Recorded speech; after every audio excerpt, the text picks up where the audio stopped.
Welcome back to the Deep Dive. Today we're looking at just one really comprehensive source to tackle a puzzle that I think is facing almost every organization right now. And that is, why does brilliant technology, specifically AI, so often stall out or even, completely fail when it comes to actual adoption? Right. We're unpacking a really critical piece of research. It's called the trust dividend. Why legitimacy drives AI adoption. And we can just jump right into the core surprise that really kicks the whole thing off. There's this striking paradox when you look at global data on AI sentiment. Okay. If you were just betting, you'd assume the places that birthed, OpenAI, Google, Yeah. they'd be the most enthusiastic. Of course. You'd think the U.S., the absolute center of innovation, all that venture capital, Yeah.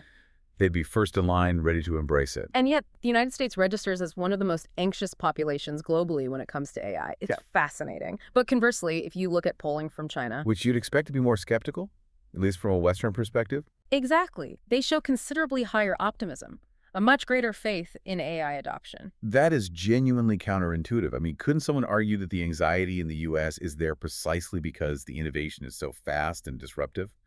Well, maybe in other places, consensus is just manufactured. That's a fair point, and it's a skepticism the source addresses.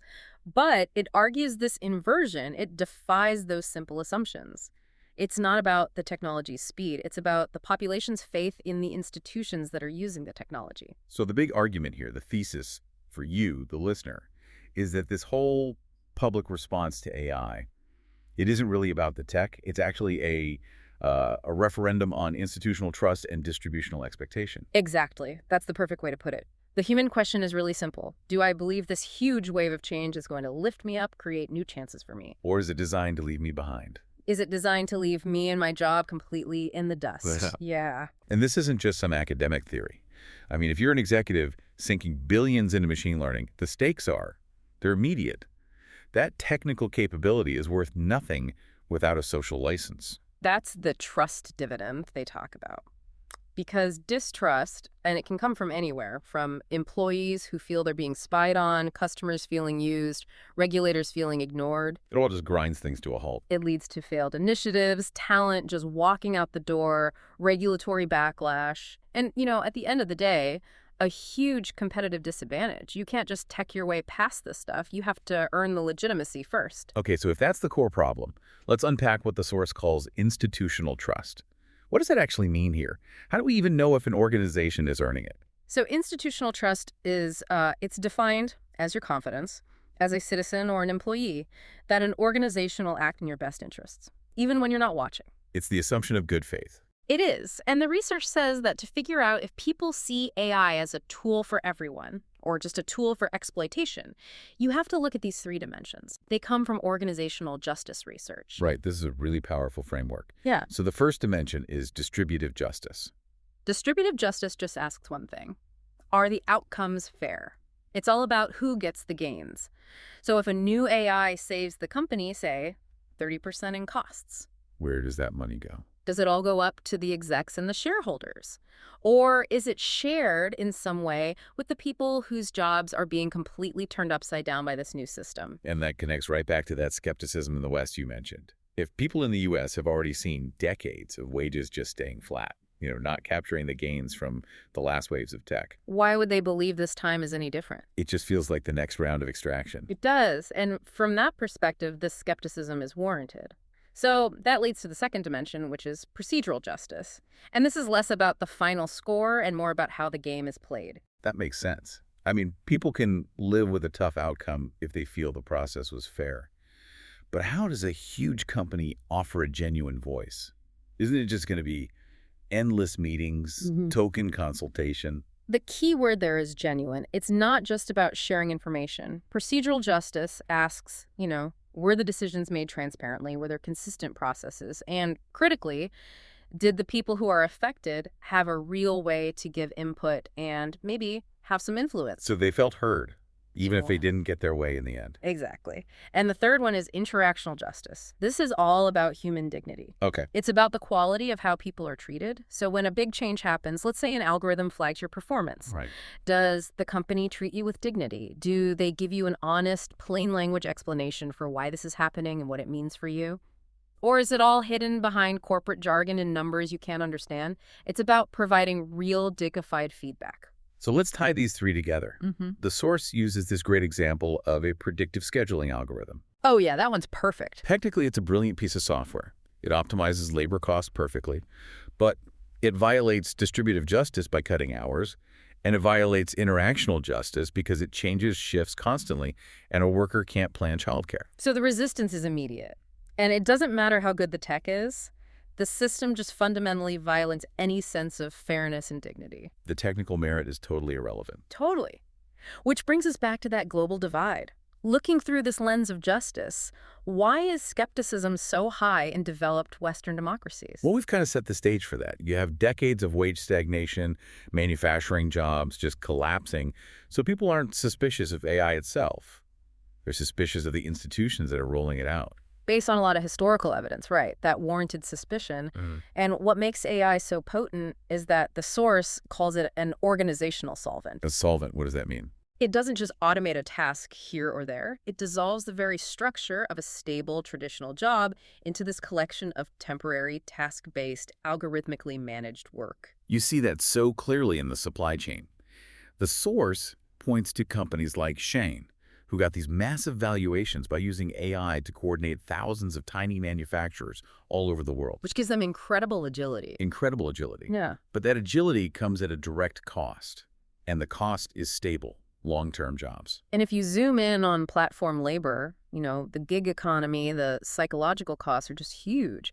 These algorithmic management systems, they might be efficient, but they often just degrade a worker's sense of autonomy, their dignity. Oh, the stories are everywhere. Huh? Couriers getting penalized for traffic jams they can't control. Drivers who can't even question a rating that an algorithm gave them. Right, or warehouse workers who internalize the rhythm of the machine, the surveillance, and it just leads to this profound burnout, this depletion. And this is happening in communities that are already struggling. The source draws this really stark psychological contrast here, which for me was maybe the most insightful part of the whole thing. I agree. In parts of the U.S. that were devastated by manufacturing loss, Mm-hmm. the places that the deaths of despair research looks at, the suffering there feels like individual abandonment. Yes. Like the social contract has just been ripped up and it's your fault. It feels like a personal failure, not a systemic one. But then you get this incredible contrast with some of the rapidly developing economy. Where people see new infrastructure going up, they see collective poverty actually going down. And in those places, the same brutal platform conditions are seen differently. They're seen as a struggle, yes, but a struggle that's happening as part of a collective societal ascent. The tech is just as demanding, but the narrative, the social context, is completely inverted. It's about whether you believe your struggle is part of building a future or if you're just being left to fail on your own. And that narrative is everything. It's the ultimate driver. So organizations have to realize you can't just manage this with better tech. You have to address justice head on. And the research gives 5 very evidence-based interventions for how to do that. Okay, 5 ways to earn that trust dividend. The first one tackles the black box problem: transparent communication and algorithmic explainability. Right, because opacity is the enemy of procedural justice, and people don't just need the technical manual. They need to understand it in an actionable way. What does that mean, actionable? It means translating what the model is doing into plain language, into feedback that tells a person how they can change their behavior. It also means regular published audits of the algorithms. And this is key, a clear way to contest a decision that guarantees a human will review it. I have to ask, though, doesn't that level of transparency give away the secret sauce? If I reveal how my proprietary algorithm worked, don't I lose my edge? That's the tension, for sure. But the research suggests that sometimes losing a little bit of competitive edge to gain that social license is the better long-term play. And besides, explainability isn't about revealing the code, it's about translating the reasoning, why the decision was made, not the exact mathematical weightings. Got it. Okay, the second intervention goes beyond just explaining things. It's procedural justice in deployment decisions, and it's all about voice. And it has to be a genuine voice, not a token focus group. The best examples are in healthcare, where organizations will form working groups with, nurses, admin staff, doctors, people with different levels of experience. Yeah, what do they do? They give those groups the actual authority to approve or reject a new AI diagnostic tool before it gets rolled out. So their input has real teeth. It's not just for show. It's real skin in the game. Yeah. And when people have real authority over the tools they're going to use, acceptance is way higher, even if they have to compromise sometimes. Okay. The third intervention feels like a really crucial mindset shift. It's about seeing workers as assets to develop, not costs to cut. Capability building and transition support. This is all about investment over disposal. If you treat your workers as disposable, of course they're going to resist the tool that's meant to dispose of them. Right. So you have to signal commitment. That means paid training, and it has to be during work hours. You can't expect people to upskill on their own time. It means showing them a clear career path to a new AI-adjacent role. So they see a future for themselves. They see a future. You can even do temporary dual role assignments so the transition is gradual, not just this abrupt shock of being replaced. But again, to play devil's advocate, why would a company invest all that money in training someone whose main job they're planning to automate away? Because the goal isn't just automation, it's organizational resilience. That worker, they're not just being trained for a new task, they're transitioning to a higher value role, maybe managing the AI. You're retaining all that institutional knowledge that the AI can't replicate, and you're securing the trust of everyone else who's watching. Right. Okay. Number 4 gets right to the heart of the anxiety we started with, equitable gain-sharing mechanisms. Because resistance is just a rational choice when only the people at the very top benefit. Exactly. This means you need explicit ways to share the gains. The standard stuff is, productivity bonuses tied to the AI's performance, or maybe some equity for the workers who are affected. But the most radical and maybe the most powerful example is translating those efficiency gains into work hour reduction without cutting pay. Now that changes the whole conversation. That reframes the entire point of the technology. Yeah. It's not a tool for replacement anymore. It's a tool for improving quality of life. It is the ultimate expression of distributive justice.